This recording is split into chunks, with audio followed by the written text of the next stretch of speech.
that it will be up and running. All So right. this is a spoiler.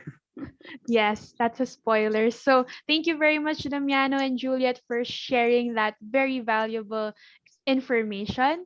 And now I hope you guys all had fun in your respective breakout rooms. Either way, we would be sharing all the websites that you have shared in the Jamboard and an email after this, and also our Padlet. So without further ado, I would like to move on to talk about our speaker. So I am honored to present to you our very first speaker today. So she is currently a deputy coordinator of IUFRO Special Program for Development of Capacities. And she also holds a position of thematic networking manager at IUFRO, where she plays an active role in building and maintaining relationship with IUFRO's partners. She has experience in various regions with specializations ranging from remote sensing to and fire management to forest landscape restoration and forest education. An IFSA alumni, consulting member, and former holder of the IFSA IUFRO joint position for 2016 to 2018. I am proud to present our very first speaker for today, Ms. Janice Burns. The spotlight is now yours, Janice. Thank you for the introduction, and hello everyone. Nice to see you.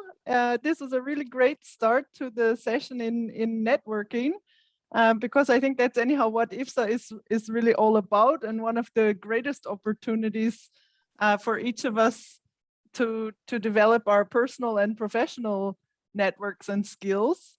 So I've prepared a little presentation today, and I'm just going to touch on a lot of things, but there's a couple of main points I want to get through. And one of them is how important it is to connect with different people in the IFSA network if you have the chance.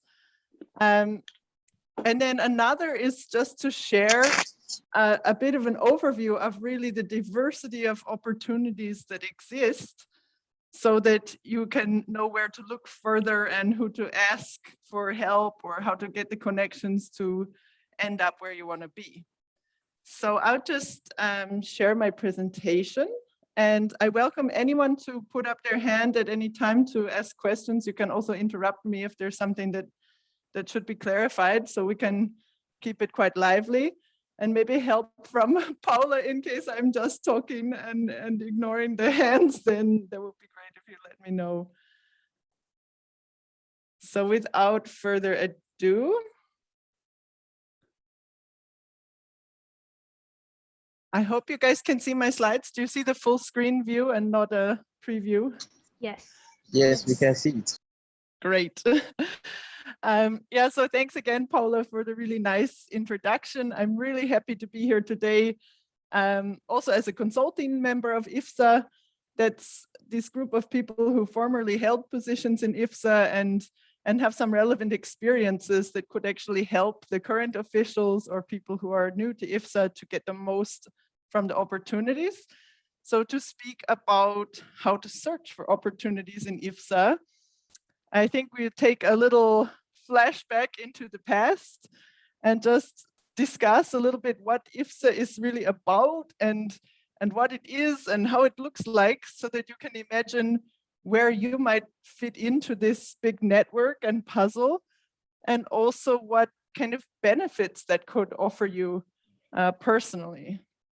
So I've shared an old document from the IFSA archives from 1990 on the right-hand side of my screen. And I actually borrowed all of the headings for today's presentation from that letter. And this was a letter from the IFSA secretary in the year that they really formalized IFSA as an organization, after already having big international student meetings for 18 years. And so they were just addressing the very same issues that I would mention today. So what is IFSA? What are the goals of IFSA? What is IFSA's structure? So how does it work and who is involved where? And then actually they have a little call to action. It's the only 2 lines in English of the document, and they say, so why don't you join us? It's a good possibility to make international contacts for now and your profession, and to prepare yourself in organizing. So I thought this was kind of a fun thing to see where IFSA really came from. And there they mentioned that it was about bringing together international contacts. Aside from the major event every year, which is the International Forestry Student Symposium that they'd already been hosting, there was a number of smaller seminars and excursions. So maybe without the Zoom, but the same idea, like this nice session organized by our Capacity Development Commission to bring people together to discuss and make the most of things. They also had an interesting point about like traveling, that you could get people's contacts and have an opportunity to stay overnight. So maybe we can't do that right now so internationally, but maybe within countries or smaller events, there's still some opportunities to connect and actually visit forests and see what people are doing and how they're doing it. They interestingly also mentioned the IFSA news, and being able to contribute and share information through a newsletter. So I think that's something we're still doing. And even now with Discord, we'll come back to that later, but there's, IFSA keeps up with the times. So there's lots of ways that IFSA tries to share and distribute information, but also to get the information in from their members. So each and every one of you, if you're doing something interesting or participating, that you can also contribute to the network. So it's really a give and take kind of relationship with IFSA, that everybody gets something out of it. And as you see in the name, it's very international. So that's something really unique about IFSA in the world, as this major network globally represented that connects you with people that you might otherwise never have a chance to meet. So jumping forward to 2018 to 22, IFSA's goals are basically the same. But the reason I want to bring them up is because when you're looking for job opportunities or a leadership opportunity in IFSA, or maybe even to participate in a different kind of event or a partnership, it's a huge asset to understand what the organization that you're interacting with is trying to achieve, and also to match that up with your own personal goals and interests. So IFSA is so diverse, there's pretty much something for everyone out there, and a little bit to find where you fit and how your contributions can help IFSA to achieve its goals. Then it makes a mutual relationship where you can both help each other. So for instance, taking learning beyond the classroom. Thanks again to the Capacity Development Commission for setting up this webinar series. I think that's a really great example, not just in the lectures that we have and the excellent university education that IFSA students have, but also to look beyond that, really to connect, when we talk about landscapes and forest management, not only in isolation, but also as an intersectoral cooperation. IFSA also has partners with different student organizations, for instance, from geography or medicine or what have you. There's a different way to get involved on a whole nother scale than maybe what you think about in your daily course curricula. So that enables people to engage globally. And IFSA's fourth goal, which is a persistent one, is to ensure a sort of stability, because we do have new people come in every year, some people leave, some maybe like Damiano never leave, but I guess I'm just as guilty.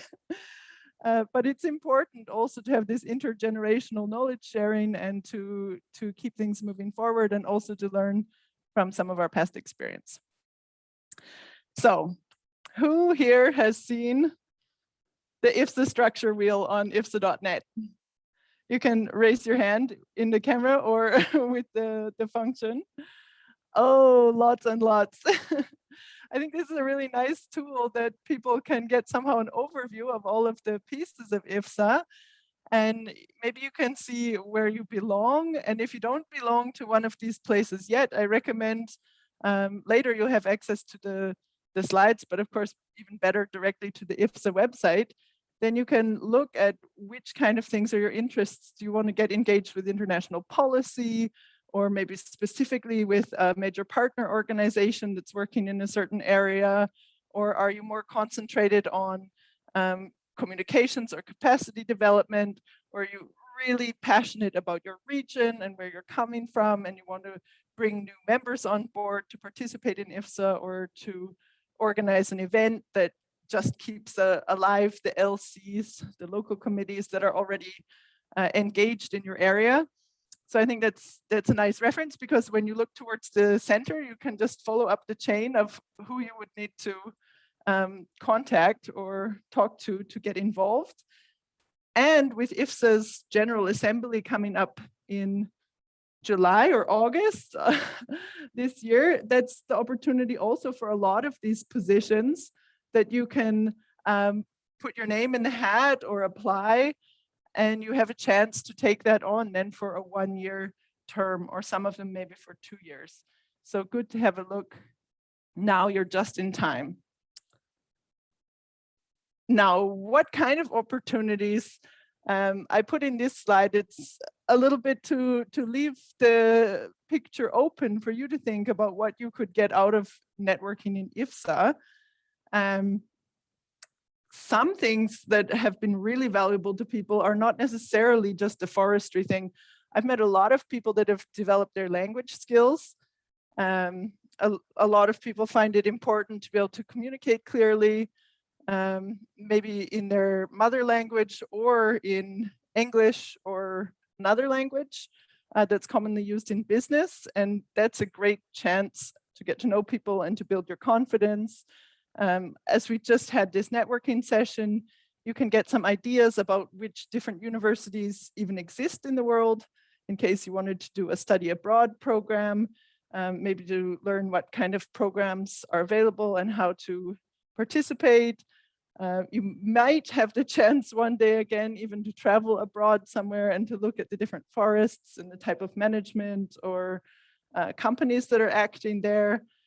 You might land an internship or a traineeship with some kind of financial compensation. But most importantly, I think it's this building your network and being aware of the kind of opportunities that might come up, so that you're able to jump on them when you see them, and also that you don't miss them. Because in IFSA, a lot of calls, aside from at the IFSS, where they really announce a lot of positions at once, some positions, they come up and it's just open for 2 weeks as a sort of regular open call. So you have a better chance of seeing those if you're connected with other people, if you're also following different kind of social media, or you're on the Discord or these different things. So now I'd just like to touch on what kind of opportunities IFSA has that link with the general approach to looking for jobs. And so I've taken this kind of top 10 things that are recommended in searching jobs in general in all professions.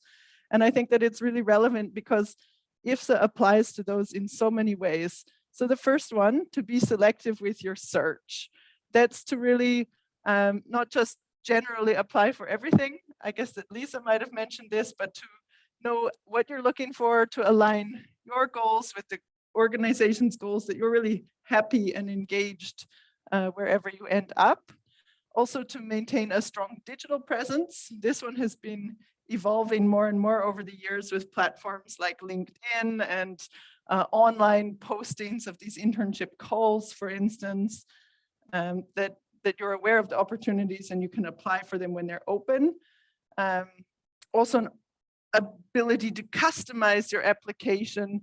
This is not specifically an IFSA thing, but IFSA is such a big organization that if you're not really known as just an individual person, if you take on a role as a head of a commission, or if the president maybe, or something else, you can really make yourself stand out, and also you carry the weight of the IFSA brand and the work that everyone's been doing over the years to build a great reputation for IFSA, and that can help to make you stand out and to fit into the criteria for different kind of positions.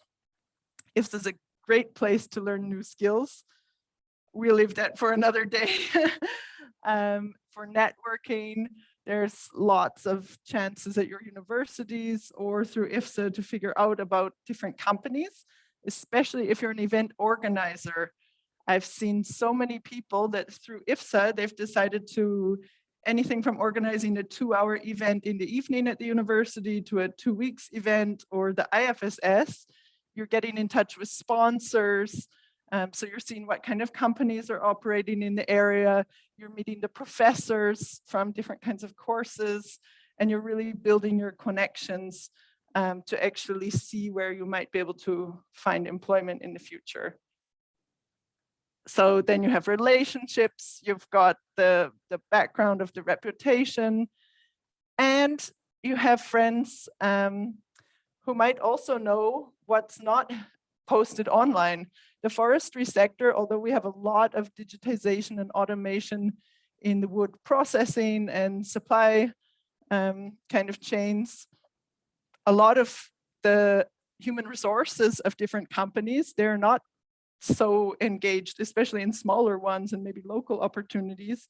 And so knowing a few people, you might be more likely to hear about an opportunity when it comes up if it doesn't go to be posted online. So I'm just checking on my time, Paula. I'd really love to talk, but I guess I can cover the last and most important points, which are specific opportunities to contribute to IFSA or to get something out of IFSA.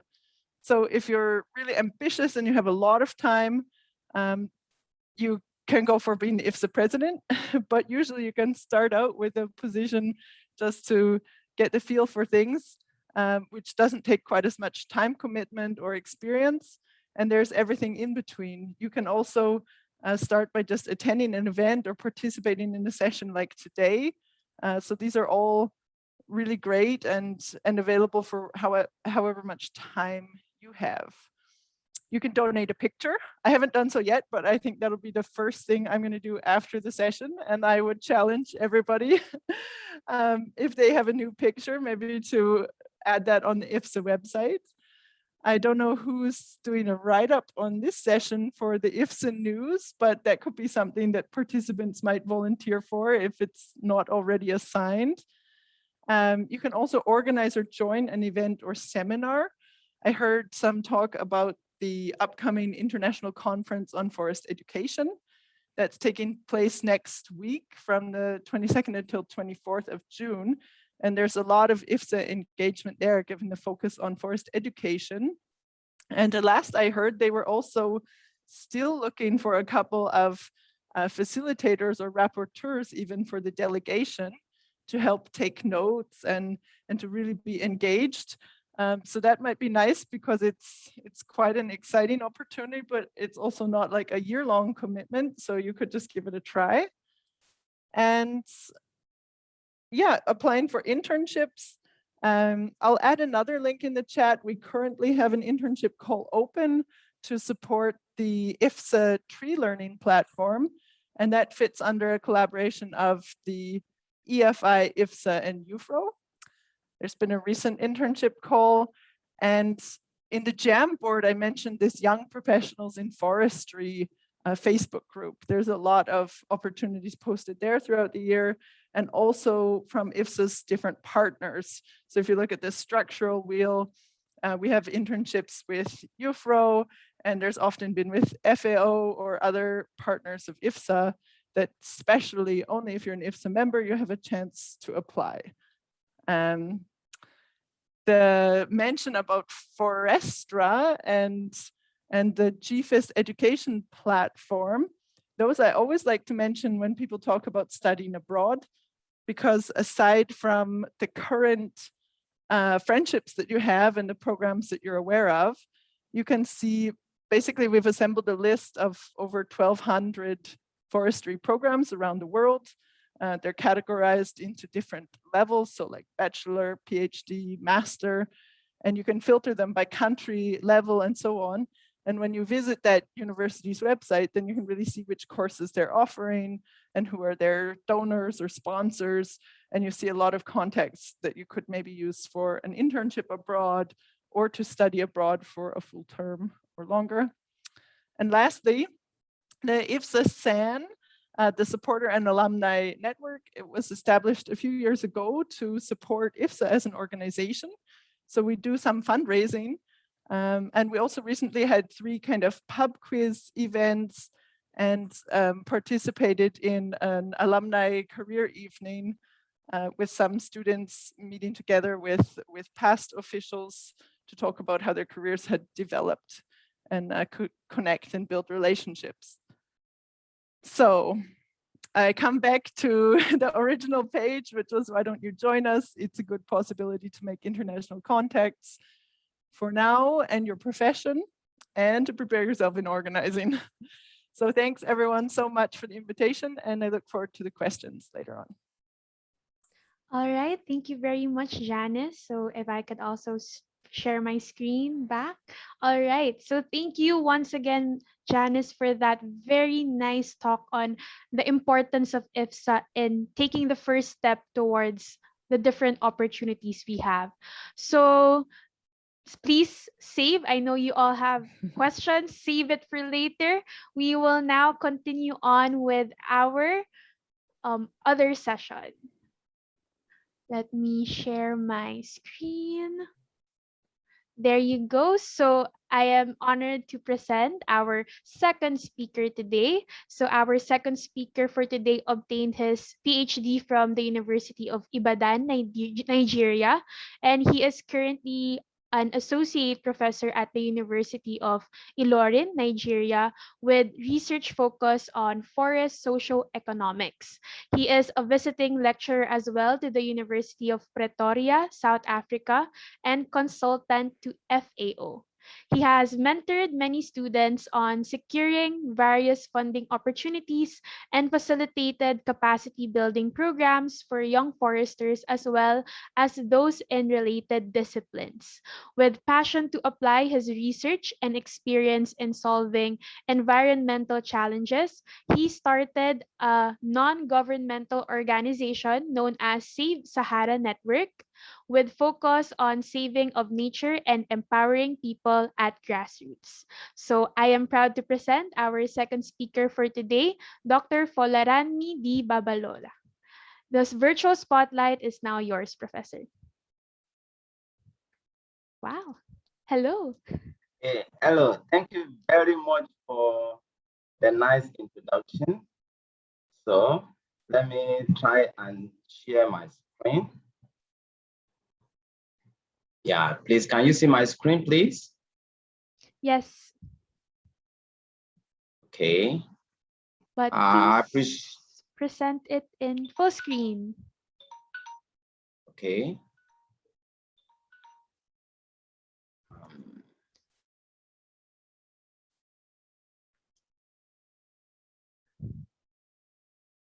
All right, can you see that? Is it in full screen now? Yes, perfect. Okay. Thank you so much, and I appreciate Janice for the first presentation and for giving me this platform to come and speak to IFSA members once again, and the students all over the world, and the graduates of IFSA, the IFSA executives. I appreciate you all for giving me this platform and for recognizing me to come and speak to you. I'm right here from my office here in Nigeria at the University of Ilorin, where I'm currently a lecturer, as introduced already. So I'm going to start by looking at some of these opportunities. That's what I've been asked to speak about, searching for international opportunities. And you've already been told about IFSA. And so let me move to other international opportunities around the world that you can explore as a undergraduate student, as postgraduate student, and even those of you already graduates. So let's kick that because of my time. Now, first thing first, let me tell us this big fact, that getting funding opportunity is not a matter of luck. You have to really do a lot of things to be able to secure funding opportunities, either locally or internationally. And so, to be able to get these funding opportunities, you must engage in hard work. You must make sure you pursue hard work. You must sell yourself, and selling yourself has to do with packaging of your application process and packaging your idea. So to be able to do this, you need to learn, you need to network, and you also need to develop the skill. You need to constantly apply. If you don't apply, there's nothing coming on your way. So I always encourage my student, my colleague to always do what? To always apply. Now, and lastly, you never give up. Even if you are rejected in your first application, you never give up. You continue to apply for funding opportunities. So let me quickly give you some forms of funding opportunities available out there. They are using different names this day, but with these different names, there are some things that's common to all of them. The first one, the common name that could be used is scholarship, financial assistance for education. So they can use the word scholarships. It can be grants. Grant is just non-refundable fund. It can be fellowship, like financial endowment, postdoc, and all that. We have postdoctoral fellowship. So we have different different forms of fellowships. There's internship, the paid internship, because there's unpaid internship. It's another form of funding opportunities. There's sponsorship to support your maybe travel, trip, and all that. So we call it sponsorship. So support fund in form of travel sponsorship. And then there's job opportunities such as teaching assistants or research assistants. This is a form of funding opportunities also, especially for those who are undergoing their doctoral program. And the last one, donation, gift or contribution from foundations. So foundations can give donations to you. So this word and some of the words that they can use in searching for international opportunities online. And so let's move from there. Now let's move to the second. And I want to give you, where can you search? Because I've had a lot of students asking me this information. Where can I search for international funding opportunities? Let me give you a breakdown of where you can search. Some places you can search for. Some of these places, maybe you know them.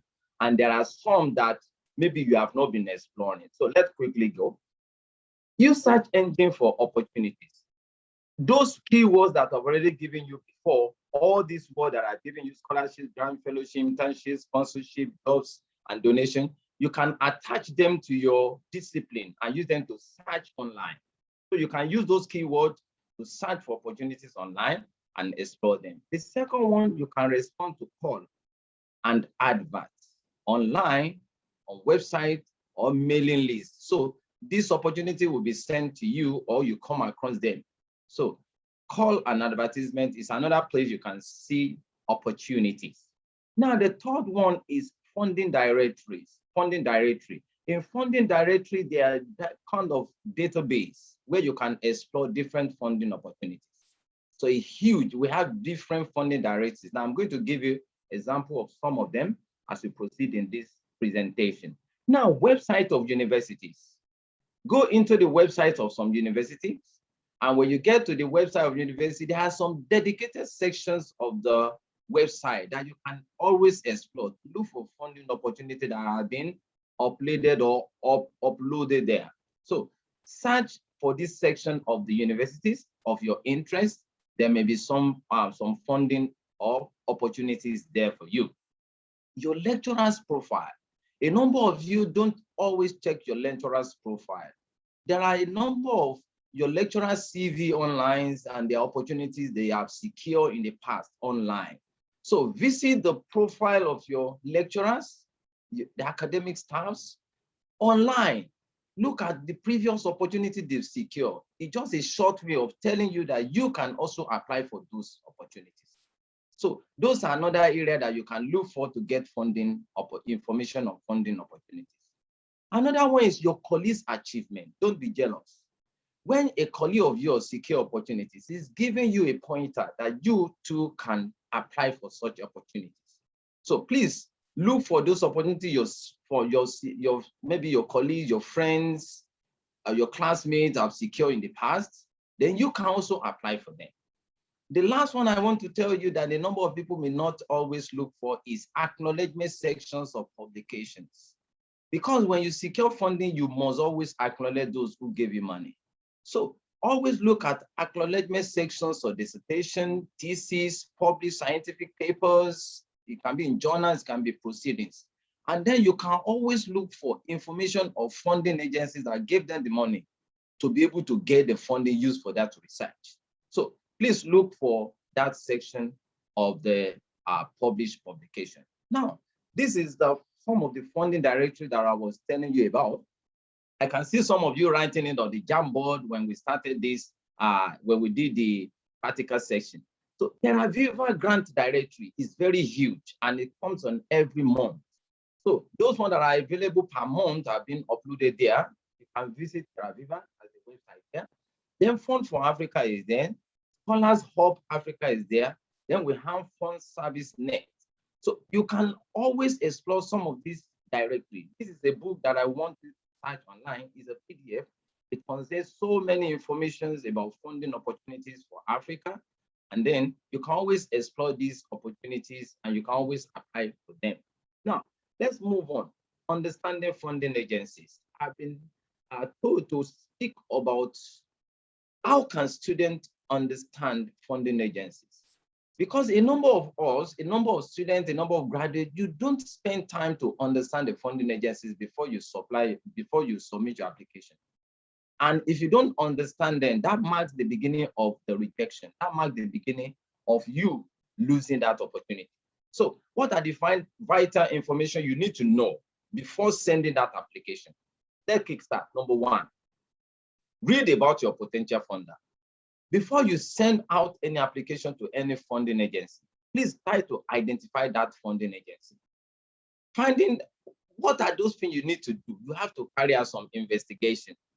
Carrying out the investigation simply means you investigate the funder's interests and their mission. Read carefully the funder's website. If they have website, read carefully what they put there.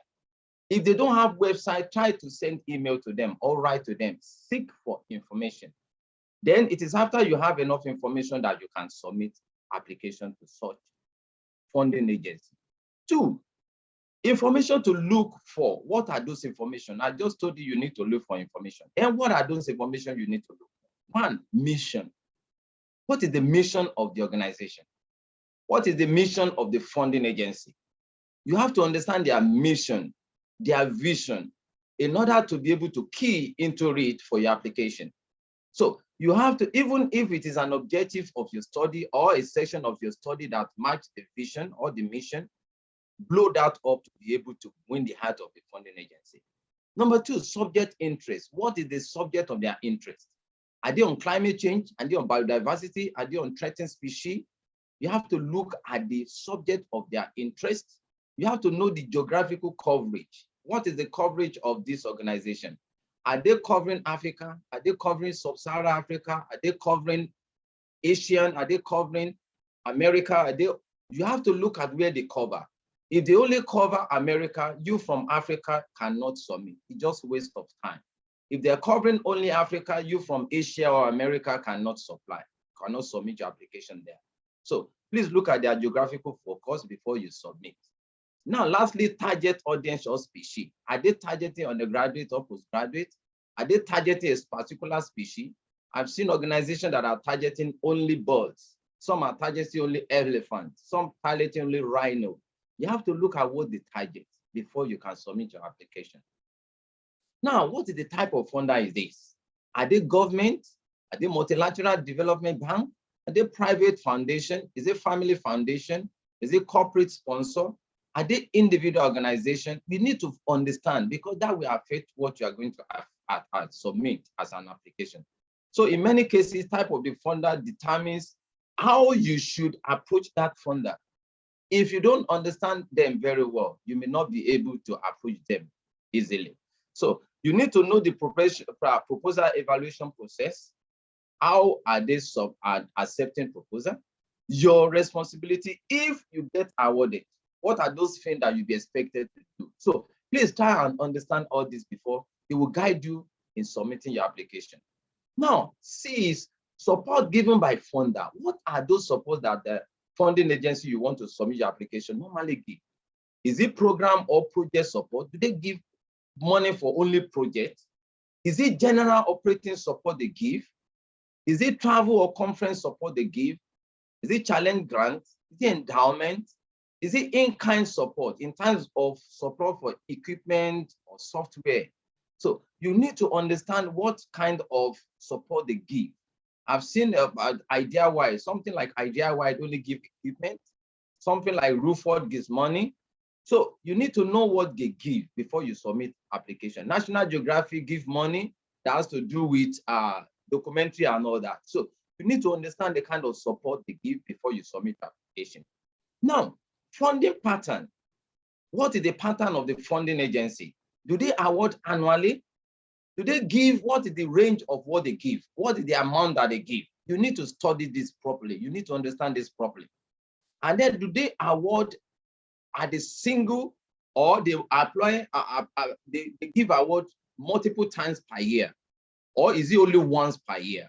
You need to understand to be able to know the frequency by which they give support.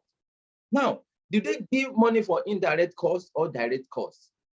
Please try to understand this pattern of funding, because some of these may be used in the selection criteria. So kindly follow this very well and understand it. Now, specific organization that the funder support recently, you need to know. Do they really give money to specific organizations?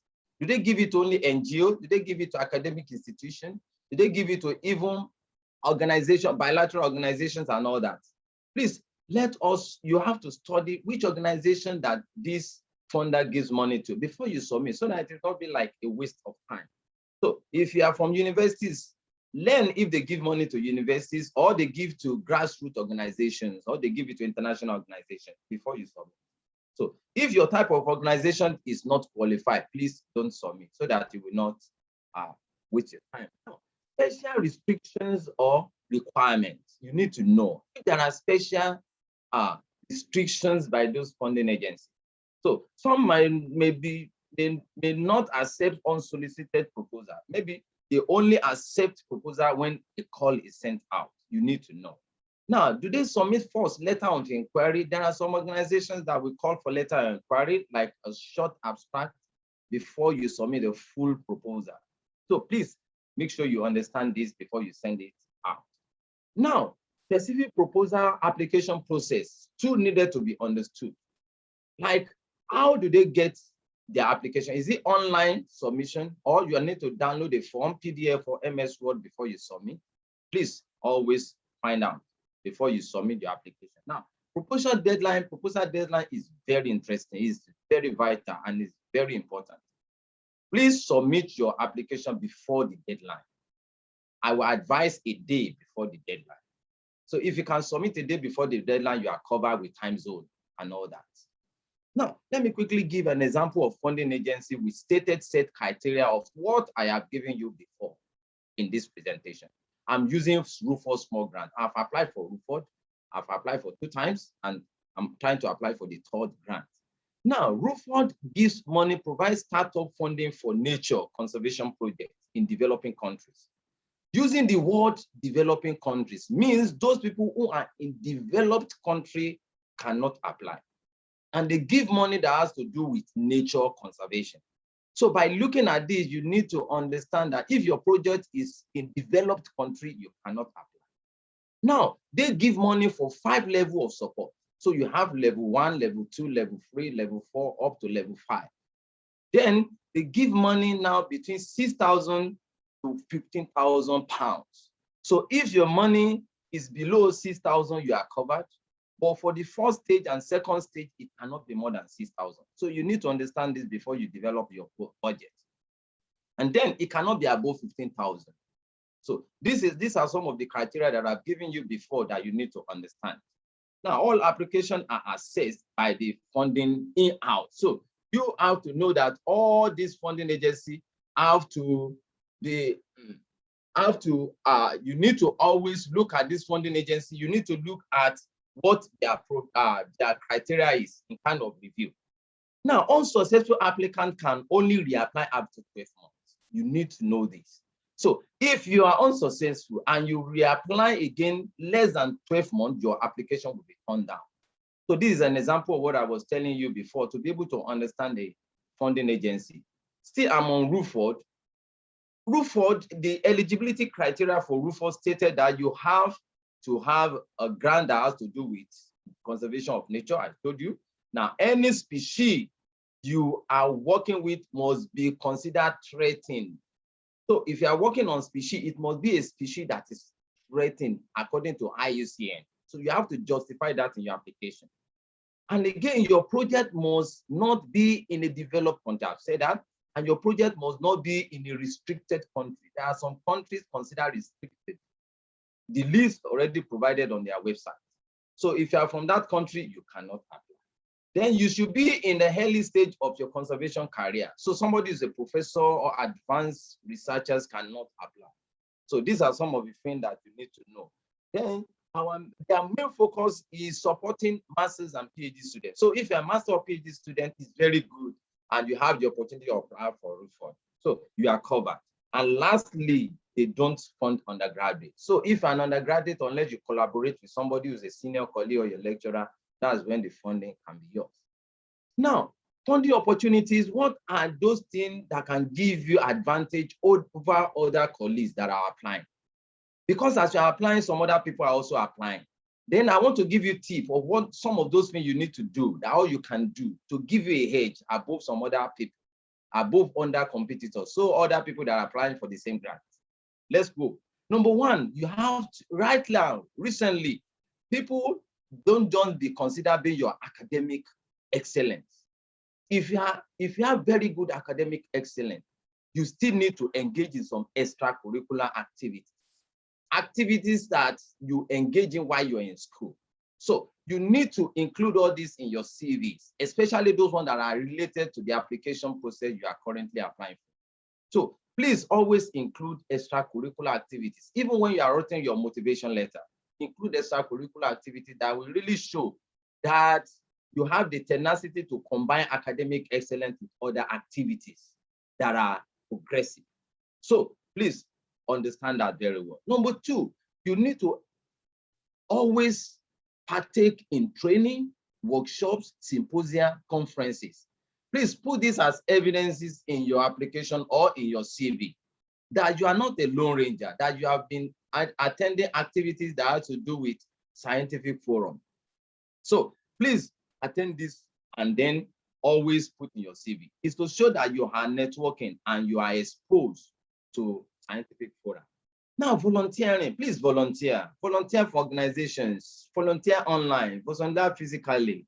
And through that, you can compile them to boost your CV and to boost your work experience. So kindly volunteer and add to your CV. Scientific publication is very good. Those of you that are undergraduate, that you just finished your undergraduate, please collaborate with your supervisor, your lecturer to publish your work. Don't let it lie fallow. If you have publication in your CV, it shows that you can carry out scientific work. And if you can carry out scientific work, you will be above your police to secure some funding for your master's or your PhD. So kindly pursue opportunities to publish your work. Don't let it lie on shelves of your lecturers. And lastly, look for very good referee who can write a very good reference letter for you. Your referee must always be online, because when they send them link to fill form for you on your behalf, they are not the one that we forget. And those ones that know you very well that can write for you. So please have a very good referee. Now, example of some overseas scholarships, especially some of you that are here that want to look for some online scholarships or funding opportunities for postgraduate training. DAD is there. We have DAD scholarships that can give various scholarships and fellowship to study in Germany. Now they have database. There's a database, huge database of that online. Please kindly explore that. Second one, Erasmus Mundus Joint Master's Scholarships is based in Europe. A number of you can explore this for your master's program after your first degree. The result for the last one just came out and a number of students are already jubilating. So please explore this for the next round. There's Commonwealth Scholarship in the UK. Explore that. Chevening Scholarship in the UK. There's Rhodes Scholarship in the UK. And there's Pan-African Union Scholarship for Africa for some selected African countries. These are few that I'm giving you. A whole lot of them are online. Please try to explore them because I can't elaborate more because of my time. Now, a number of students normally ask, how can I get supervisor abroad? Because some applications will ask you to get supervisors before your application can be accepted. Let me give you a quick tip. Some quick tips you can use to get supervisor abroad when you are looking for funding for your postgraduate training. Now, when you are sending out requests to some people to act as your supervisor, please don't just go right there to seek for the support right away. You need to build up a kind of familiarity with that person. You need to create a rapport with that person before you submit that application or that request for the persons to be your supervisor. So don't send outright request. Please check the profile of that person online. Look at his publication, look at his research, and then use that to first send email to try to congratulate the person, try to ask the person or clarification about the work he has done in the past. If the person is able to read your email that you have interest in the research and he replied you, it is after that you can now send an email request to be your supervisor. So it takes time to do this. So don't do that when it remains only 1 day or 2 days before. If somebody is asking me to be a supervisor and you know the deadline is tomorrow and you're asking me today, I may not answer you because I don't know you, you don't know me. So you need to take time to quickly develop rapport with this person. Ask for you can look for his publication and use that to build communication line. And then you have to develop a good communication skill. You have to send a very good email and then use correct English. If you don't have correct English, please ask somebody to read your email before you send such email. Now, searching for job. Some of you may be looking for jobs. Some of you already graduate. What are some of the tips I have for you? Try online networking when you are looking for job. Join networking sites like LinkedIn. I saw when the practical session was going on, a number of you were listing where you can get information for job and all these opportunities. Search, you have to network online. You have to get information from some sites that may give you information. Or you have to join some discussion group. You may even join or follow social network or some big organization, FAO, IUFRO, ITTO, and all that for their updated or current list of opportunities that they may post in there. Expand your search, expand your mind. Please don't limit your mind based on your certificate alone. Look beyond even your certificate, look beyond your career. There are emerging jobs these days now. A number of jobs are emerging that you can always adapt or you can always click in. There are UX designers, content makers, back-end developers, growth hackers, and a lot of digital jobs that are out there that you can only always link your job to, or you can only link your certificate to. So don't just restrict yourself to be a wildlife or a forester looking for forestry job. You can always apply your certificate to other jobs, and you can always attend some trainings to update your certificate. Now, choose to go down the less traditional career path, and you can look more for available opportunities. Now, try a recruitment agency. You can send your CV to some recruitment agency. If there are opportunities, they can always contact you. Now, try an internship. Internship is a platform for you to build work experience. You can always get to know more of all this work experience by serving as internship. Some internship can be paid and some internship can be unpaid. So very careful if it is unpaid internship so that you will not be overexploited. But if it is paid internship, enjoy while you learn there. Now, become your own boss. You can always start a business. It's not compulsory you work for somebody. So it's not compulsory for you to start looking for a job. You can start your own. You can be a blogger. You can be, you can work online, and you can be a writer and all that. Please start something and not just wait for the job out there. The job may not be for everybody. Now, lessons that I have built over the time. Lessons that are built over the time with respect to assessing and securing funding opportunity. This is from my own personal experience, and I want to quickly share with you because of my time. So the first thing I want to share with you is that never be intimidated to apply for funding opportunities as long as you are qualified. Please, you get funding if you only apply. If you don't apply, nothing is coming your way. So I want to encourage you to always apply and apply. You get nothing if you do nothing. Now, information is power. Please always get information. Always get information. Securing opportunity is possible through getting the right information at the right time. So it works best when you get information, even yourself. Don't always wait for people to inform you of opportunities. Always first seek for opportunities before they inform you. So do not wait for people to inform you of opportunity. Inform yourself. So subscribe to newsletter, mailing list, social media, and through all these, you can always get quick and current information, up-to-date information before other people can even see, and then you can apply for it. Now, build track record through small opportunities. Get small grant, If it is $200, $200, $500, $1,000, it's not until when you have huge grant that you know you have arrived. I use small grant to be able to win big grant. So if you have track record of small grants, small opportunities, small travel grants, small funding opportunities, you can put this together to win big grants. If you don't have experience of small grants, there's no way you can win big grants. So use small opportunity to be able to win big opportunities. So take up volunteering to be able to do this too.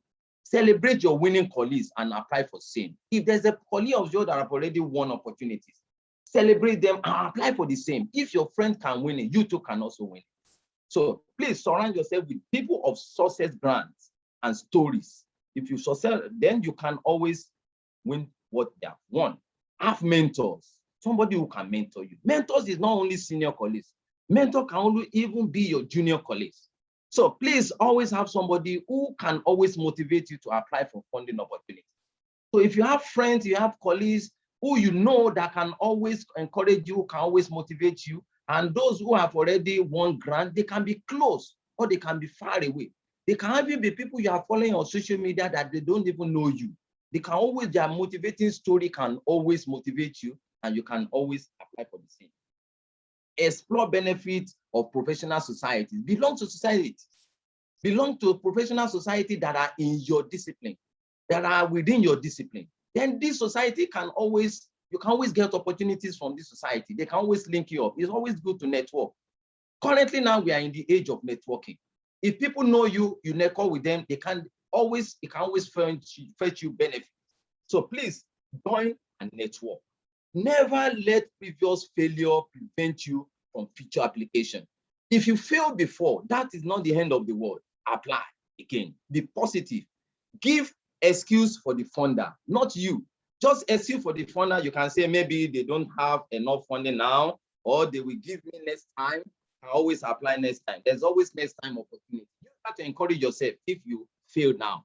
And then when you reapply, you can always get next time. Don't be carried away with one success. If you have won one before, always apply. Apply again and again and again. Glory never lasts. Glory of the past can always not be for the past. You can always build on that, then you can always win more. Keep your focus from the money. If you win, before you write any application, please keep on the project activities. Don't focus only on the money. Don't let the money be your motivation. Let the work be your motivation. If you write very good application, you will win money. So when you are writing, only remember the money when you get to budget. Don't let the money be the motivating factors for writing a proposal or for application. If you focus on the money, you may not focus on the work and you may not be able to write a proposal. Now, let me finally say this. Don't stop searching for opportunities until opportunities find you. I say it again. Don't stop searching for opportunities until opportunities find you. There are a lot of opportunities out there. And guys, I want you to start writing, keep applying, and success is on your way. Thank you so much for listening. I'm Dr. Fola Babalola. I hand over to you. Thank you very much, Dr. Fola. That was a nice one. Let's give him a virtual round of applause, as well as Janice for her very nice presentation early on. So it was very mind-blowing to see many funding opportunities. And as students, it is very important to have these to jumpstart our careers. It was also nice to talk about having an edge on your applications and talking about the different lessons on securing funding opportunities. And now we move towards the fun part of our program, the open forum. So we now open the floor for any questions for our speakers for today. So you may please raise your hand and wait to be acknowledged. And you may also use the chat box to ask any questions. So for the questions, please first state your name and from where you are, and to whom the question is addressed, may it be for Janice or Professor Fola, and your question. So go ahead, guys. If you have any questions, I'm sure you have many questions. All right, Fikri, go ahead. Should I turn on my mic? Yes, go ahead. Okay, hello everyone. My name is Fikri. I'm from IPB University, Indonesia. I have a question for Mr. Fola. Actually, when I apply for opportunities, I have some feelings of not capable when applying for that opportunity. And I am also having some problems, and I kind of hard to find my motivation when I am planning to apply for opportunities. My question is how to overcome that feeling of not capable, and how to find motivation when I am planning for apply for opportunities. Thank you. Professor? Do we want to, can I be asking or we want to compile? Come again, Okay. Professor?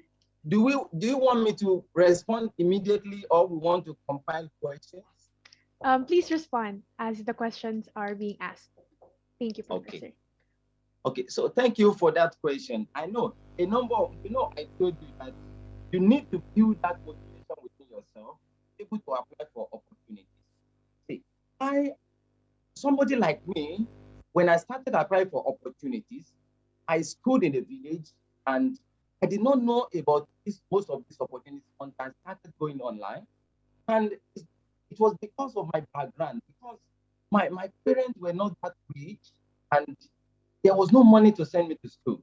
And that started my motivation to look for money, look for sponsorship, look for scholarship, to look for grants to give to apply. That started my motivation. And again, motivation for me was a colleague of mine, some people I surrounded myself with. Some of these colleagues of mine, they were winning grants, they were winning scholarships. And if my friends can do it, I also can do it. So I encourage yourself, always have friends who have won scholarships. Then you can join some groups online. You can join some Twitter or some opportunities, so some platform where they share information about opportunity or where they share success stories about opportunities. So if you know some of these people that are sharing success stories, so the success stories can motivate you in applying to. So I will encourage you to join maybe Facebook, maybe Twitter, maybe LinkedIn of some guys who are really making success in their application. So they are online out there. IFSA is there and some other groups that you can join. So those can be a motivating factor for you to also apply. Yeah. Okay. We have any follow-up questions, Fikri? Thank you so much. That answered the question. Thank you, Fikri. So next we have Kilasho before we go on with the chat questions. Kilasho, you can go ahead with your question. Okay, thank you very much for that wonderful presentation, sir. Sir, I want to ask about, basically, I'm an undergraduate student. So I want to ask about scholarship I know that there is like the motivation letter is a great factor when applying for scholarship. And I want you to share with me the tip I will need or the contents that should be in my motivation letter. Even when applying for calls in IFSA, you're definitely going to need motivation letter. So what are the content that should be inside our motivation letter, sir? Okay, thank you for that question. I think we have talked about motivation, how to write motivation letter, I think in our last presentation. But if I quickly share with you, motivation factors or what you can write on motivation has to do with something practical. Motivation factors don't have to be theory. Motivating factors has to be your story, has to be what really propels you, what really makes you want to do this. And then what you can now match to that you have already achieved. You can match what is propelling you with what you already achieved, like your qualification, like your experience. Yeah. So if I want to tell somebody that I'm applying for scholarship, I'm not going to say, my parent is poor, we don't have money. If you don't give me scholarship, I cannot go to school.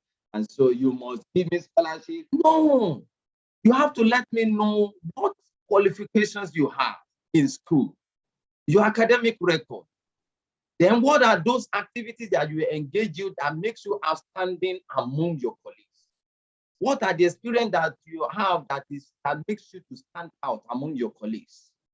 Now match that to what you are applying for, because that cannot stand alone. Whatever you are writing, you have to connect it to what you are applying for.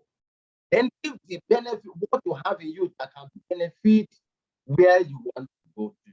If you want to apply for an internship, scholarship, tell them what you have that can be of benefit to them. You don't have to continue to tell people what will be your benefit. No, don't always say what will be your own benefit.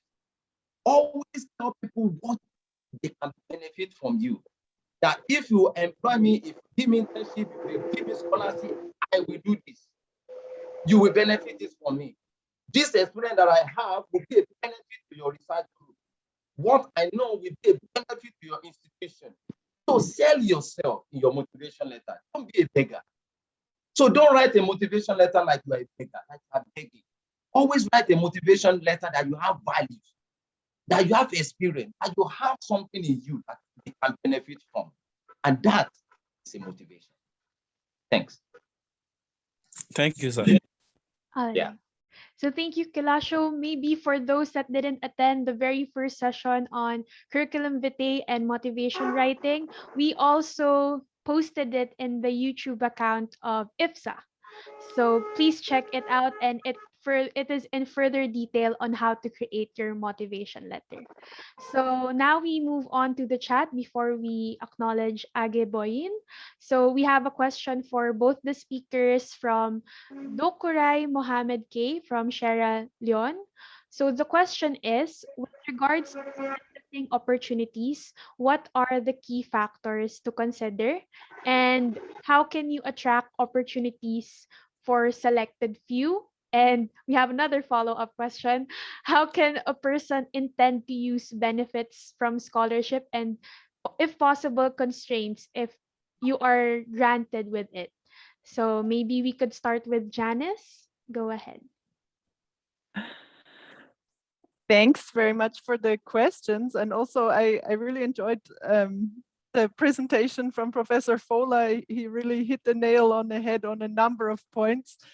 So I could really agree with those responses. And I think linking to these following questions about the opportunities and key factors and the selected few, I mean, this motivation, it comes very much into it. And it's partly, why I took time to talk about IFSA as an example, as an organization, and what are the goals and what are the different pieces. And also to the question about the sort of confidence, because I think one of the keys is to really find the place that fits for you. And Professor Fola said that as well, not to just take anything or where you don't qualify or where it doesn't fit. It needs to specifically fit to your region, to your interest, to your category. And I think you find when you're doing something that's really of interest to you, that you're passionate about, then naturally you have more confidence about the skills that you have in that area. You have more opportunities to highlight how you can contribute and how working together in an internship or in a study program or for scholarship, that this would be a benefit for both of you. And then it's not such a struggle to think how to sell it, but you talk about the work, not about the money, as Fola said, and it comes from your heart that this is what I want to do, this is how we can work together, and we're both moving forward.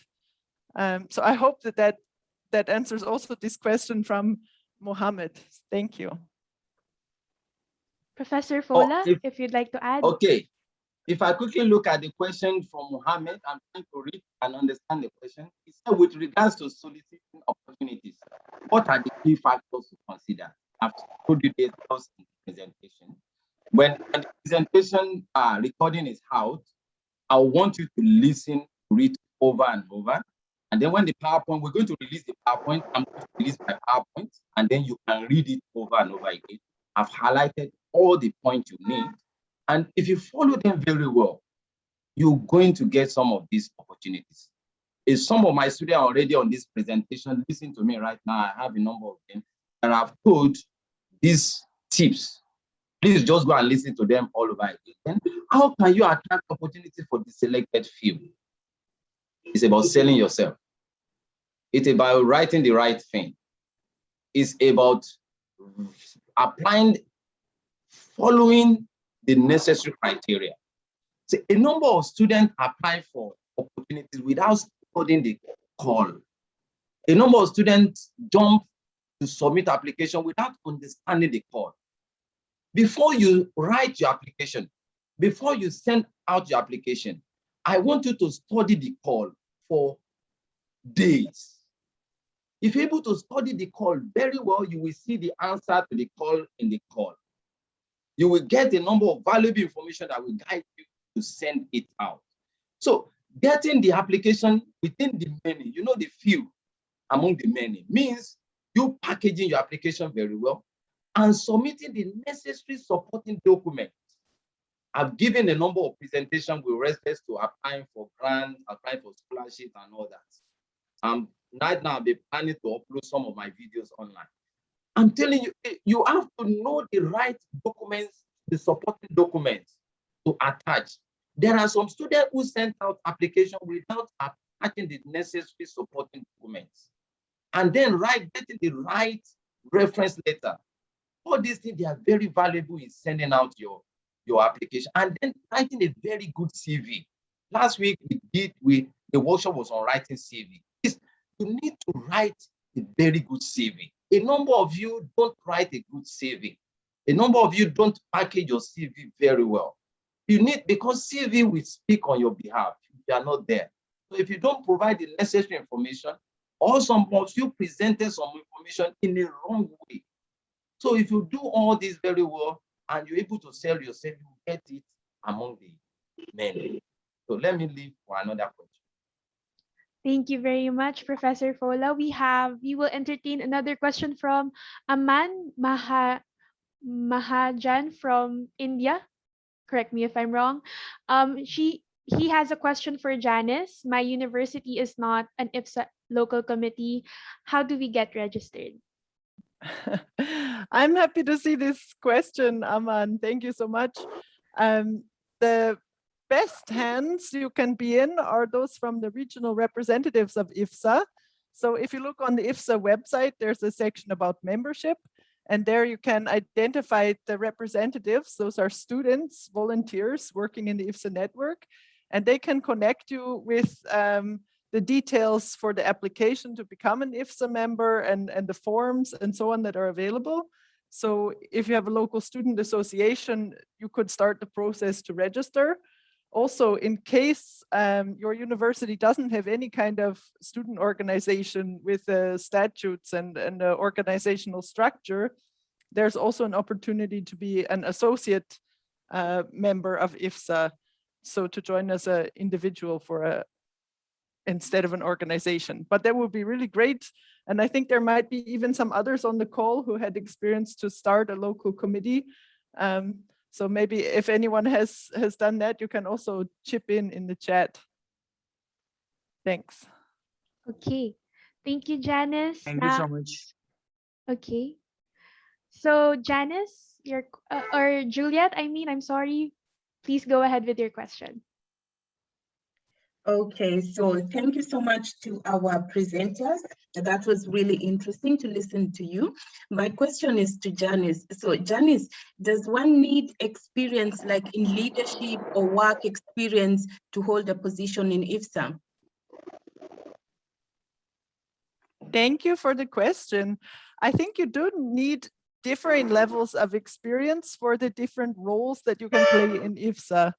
And that's one reason why IFSA is so nice, is because there's different opportunities, like I said, from attending the session as we are today. If you have no experience whatsoever, it's good to get familiar with what IFSA is doing. So maybe you can listen in on some of the meetings or join as a participant. And then when you're there, you can ask the people who are organizing what they're doing and how they're doing. And just as Dr. Fola said, then you can build up an understanding of what are the different roles and the expectations and the qualifications for those. And then certainly some of the higher level positions, there would be an expectation that you have, maybe not directly in IFSA, but maybe in your local student organization or in your community group or any other kind of opportunity. If you're doing club sports or different things, you can use whichever examples are available from your experience. And so I think for every level that there's an opportunity for you. Thanks. Okay. Thank you so much. Okay, next. Thank you, Juliet. Next, we have Aye Boyin. Please go ahead with your question.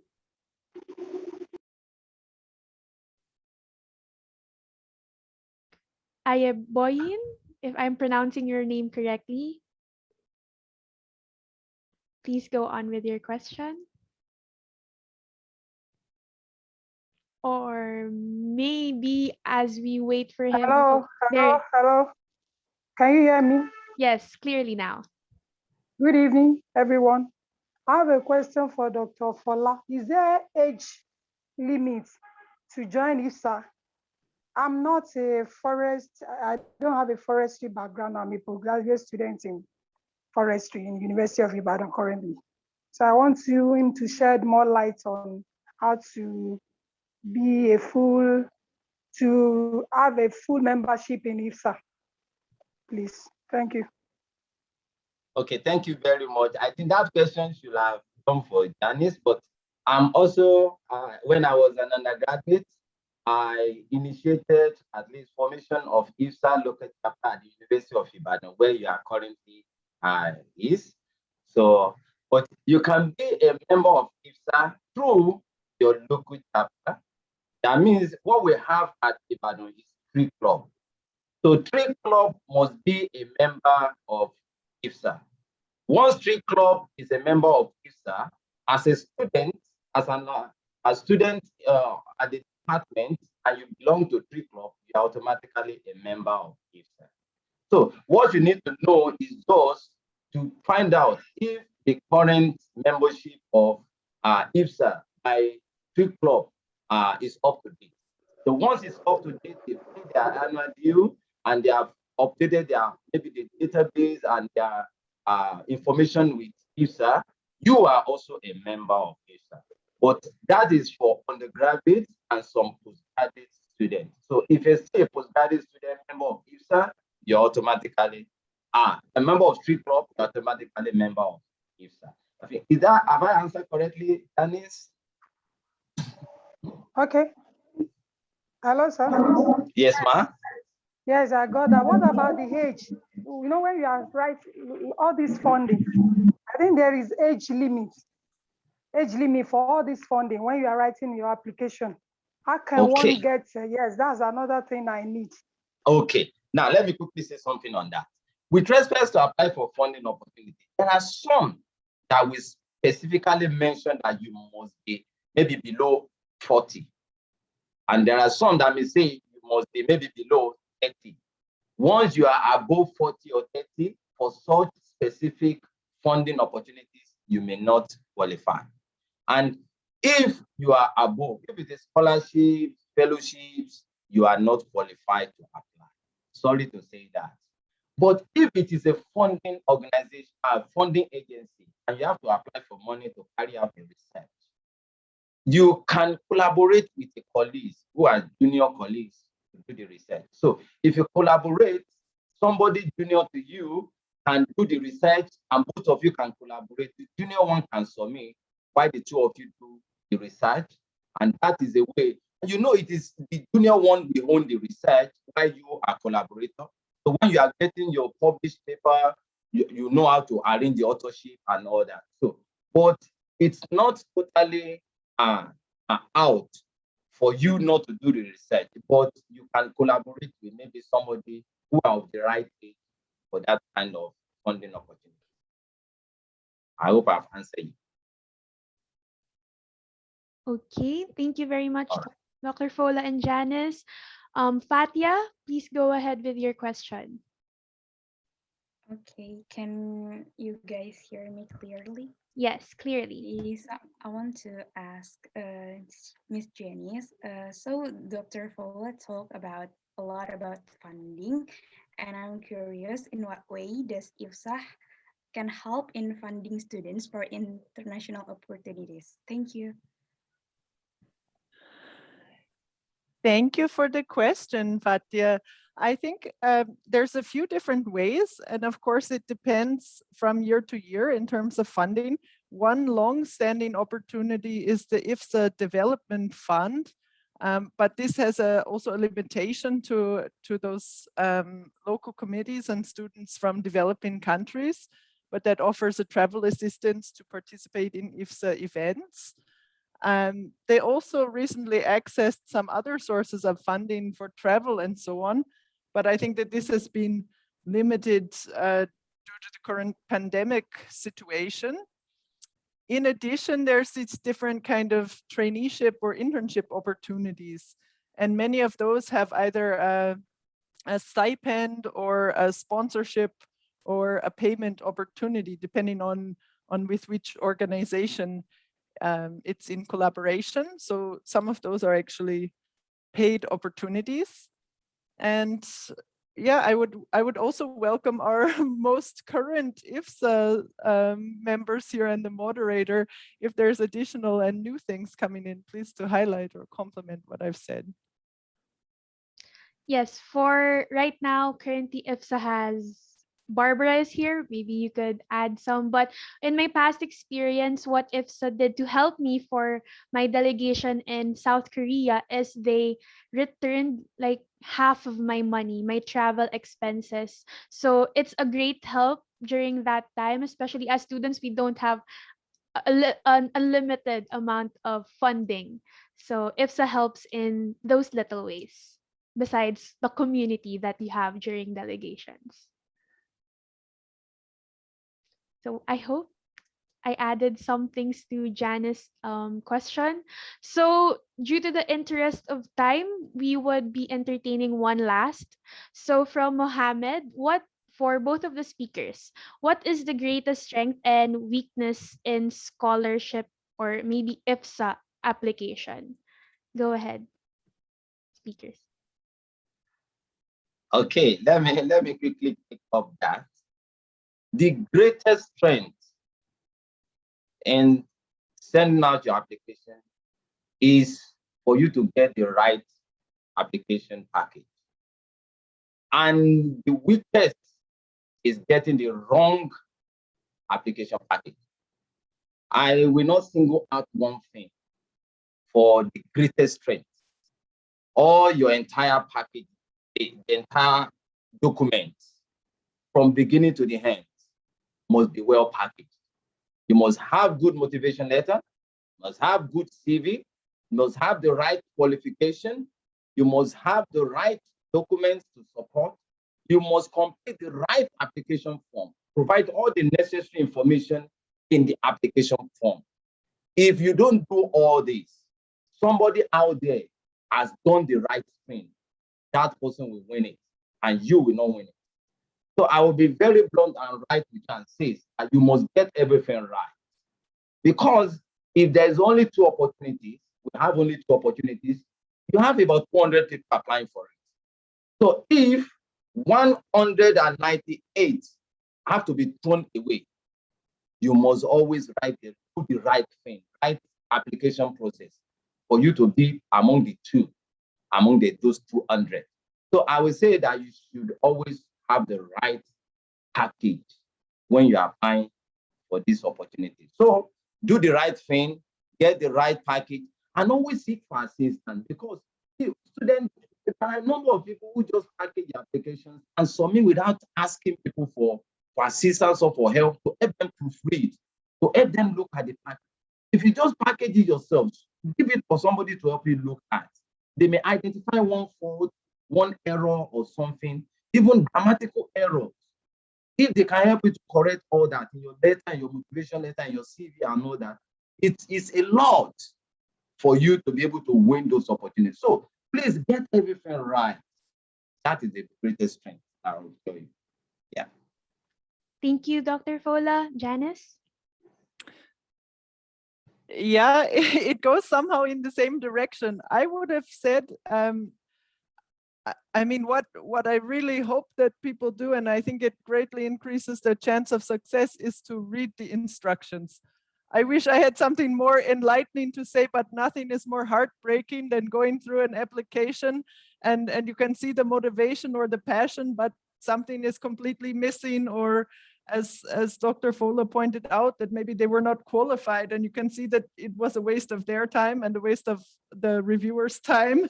And that, I think, is one of the greatest weaknesses what can happen.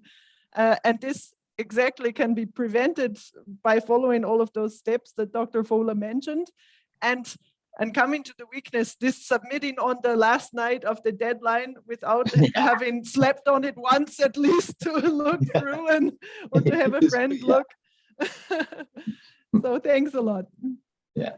So thank you, Janice and Professor Fola, for your answers, and for everyone that has asked their great questions. So unfortunately, not all of the questions are being answered. So maybe Janice and Professor Fola could look into the chat and maybe answer some of them. Nevertheless, I think they also gave their contact numbers and you could always email them. So to partially end our program, in appreciation of their time and effort to come today and teach us, we would like to present a certificate of appreciation to our speakers for today.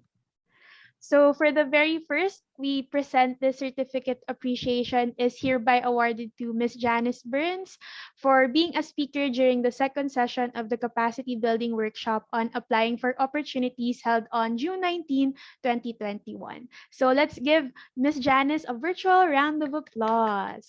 Thank you very much. Thank you very much. Next up, of course, we will also present a certificate of appreciation is hereby awarded to Dr. Folaranmi D. Babalola for being also a speaker during the second session of the Capacity Building Workshop on Applying for Opportunities held on June 19, 2021. So once again, let's give both of our speakers a virtual round of applause. Let's give them our great appreciation, and thank you so much for taking the time of your very busy schedule to teach all of us here and all of those that are watching via YouTube about how to apply and search for opportunities. Thank you. So just to give or to wrap up our session, here are our key takeaways. So I'm not sure. Okay, so first key takeaway is networking in IFSA is important in looking for opportunities, may it be internship, traineeship, or jobs, or even study abroad opportunities. IFSA is a very good training ground on how to interact and improve yourself. So as our speaker said, extracurricular or even practical experience is essential in creating an edge for your application. So the second point would be preparation and understanding are key in getting these opportunities. So always investigate the background and the mission of the international organizations to secure your application. Always remember to not cram your application. Try to sleep on it for a day so you could review. Then last but not the least, what we're taking away is that we should not wait for the opportunities to come to us. We must be active in trying to look for them. So challenge yourself to participate in IFSA and international organization opportunities. So besides that, I would also like to encourage once again everyone to partake or be part of the Padlet that we have. You could see the QR code in your screen, and maybe we could also send that in the chat. So for our networking, we could always go back to the IFSA Discord that we talked about, and maybe you could also share your thoughts, experiences on the session via email. Then, of course, another thing before we end, we would also be sending certificate of participation to all of our participants. So if you haven't registered, please just send us your email so we could give you the certificate. So before we end our session, I would like to encourage everyone to please turn on your camera for a short photo op. Wow, let us see your beautiful smiling faces for today. Wow. Good morning, good evening, good afternoon from all parts of the world. It's so nice to see everyone all smiling and happy today. All right, let's wait for them to open their cameras. Okay. Last call to open your cameras for the short picture taking. All right, so we're all ready. Please give us your best smiles. In 3, 2, 1, say cheese. Let me check. Let me check. Okay, let's do another one. Let's do another one. 1, 2, 3, smile. There we go. So thank you very much to all our participants, to Professor Fola, Janice for being here, and everyone for taking the time of their day to learn on this workshop.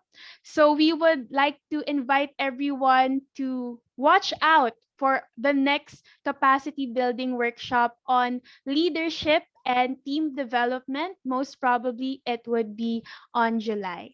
So thank you very much, everyone. I hope you learned something today and have a nice day. Bye, Hey, everyone. thank you. Thank you. Bye. Bye. Thank you. Thank you. Hello, bye. Really learn. Thank you, everyone. Thank you so much. Bye-bye. Thank you, Janice, Professor Fola. Thank you. Thank you so much for the opportunity. I'm grateful. Thank you, Miss Janice, Miss Thank you. Paul, and Dr. Babalola. Thank you, Dr. Fola. Thank Thank you. you, Ms. Janice. God bless Thank you. you very much. Thank you. Thank you, Yeah. everyone. Goodbye.